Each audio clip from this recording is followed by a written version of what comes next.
like with those people that she's like really in love with them and shit. And The leather strap he I'll wore tell around you, his it's neck really, the night I before swear to God. is torn in Oh, half. fuck you guys. Oh, Fuck shit. you guys. Oh, After there's the Betty's full body, heel turn. the crew sit We down saw at the this kitchen on table Saturday. over We a cup see of it again. coffee.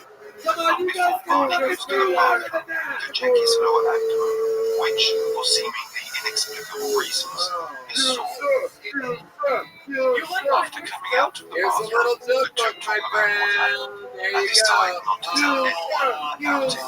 The latter part of their trip There you remains go, extremely Skillet or vague. Suchi, They ladies and remember almost gentlemen. nothing of the journey from Indian Head to Ashford.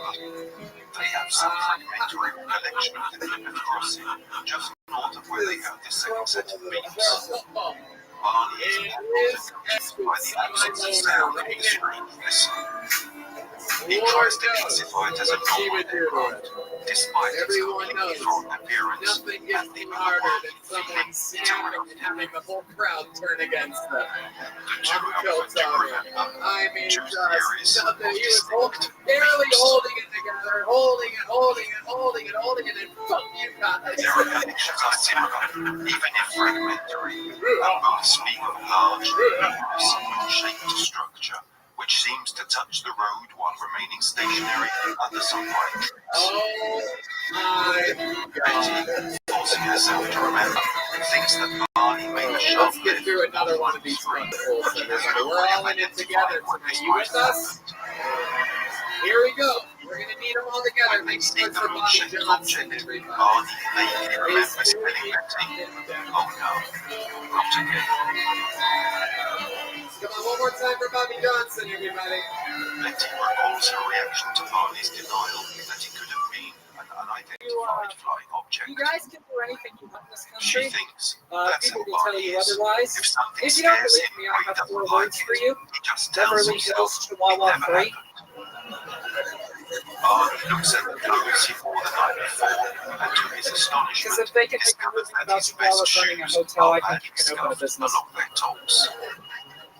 For a moment, he The is other puzzled night, by the I was numerous taking my smudges after around his Chick-fil-A trouser too, bottoms and and on his socks, until he remembers walking in the open lane of Indian Head. Barney, who pays I was thinking about how my wife and I have been arguing over what to name the new baby, and I would like to name it OJ. Thinks that somewhere in that field, That way, he when drags she the goes tops into of his labor, I shoes can on some scream, "The rocks. juice is loose!" He doesn't know exactly how, and pretends he doesn't care. The sudden memory of the I incident in the opened up an field animal abuse shelter in the middle of made the him go to woods. the back door That and way, look the up at road the to sky recovery again. is nowhere near a well-beaten path. He expects something, but doesn't know what it Thank is. you. He struggles to remember what happened after looking through the binoculars and driving back to the car. Bobby Johnson, welcome back to the show. I remember you. I never forget a face like yours. During the morning, he talks about it with Betty, I love it. who Welcome, presses him welcome. up, rushes back to the Absolutely. car How long in have a you been state doing of stand-up comedy? agitation. It's why he been thought that they 5 would years and capture 9 months. 5 years and Why 9 didn't months. How he many hear times her have you yell signed to up get for back this into show? This is the my car? 4th time. I want to do one at least on the mothership. Barney also Right. feels Your an fourth time signing up at the pain mothership. in the back of his neck. No, Overall in us. Their intention to maintain absolute I don't think confidentiality time on the about show. their experience Yes, right. begins Exactly. to How often waver you sign during up? that same morning. since like they've Barney moved me at seems the to mothership, maintain the maybe idea like that 3 keeping their story hidden is their best Yeah, option. the 3. But Yeah. Betty, Okay. in light Very of her good. sister Janet's Bobby, experience several years how much earlier, were your still parents wants to drinking try when to they share made it with her sister. I don't know. Barney, to reassure Did his they wife, drink a lot now? reluctantly accepts. Did they quit? Betty goes to the phone and No. calls Janet, Okay. feeling some relief as she vents her story Bobby, to an understanding What do listener. you do for work? I work at a big Janet, restaurant who right now. has no reservations about the possibility of a UFO sighting, confirms Betty's growing feeling that the No, car or I their don't know married clothes at all. may have somehow been exposed to radiation. Janet reminds her sister that her next door neighbor is a physicist, arguing that she could turn to him, asking what evidence there might be So to Bobby, confirm how long have you radiation been here? exposure In and whether, Austin, in fact, the almost object 2 had years, but I've approached lived the in car. Texas since 2009. Betty stays on the phone waiting for her sister, who returns after a few Birmingham, moments. Alabama. Okay. Hell yeah. Janet Huge reports the upgrade. physicist's opinion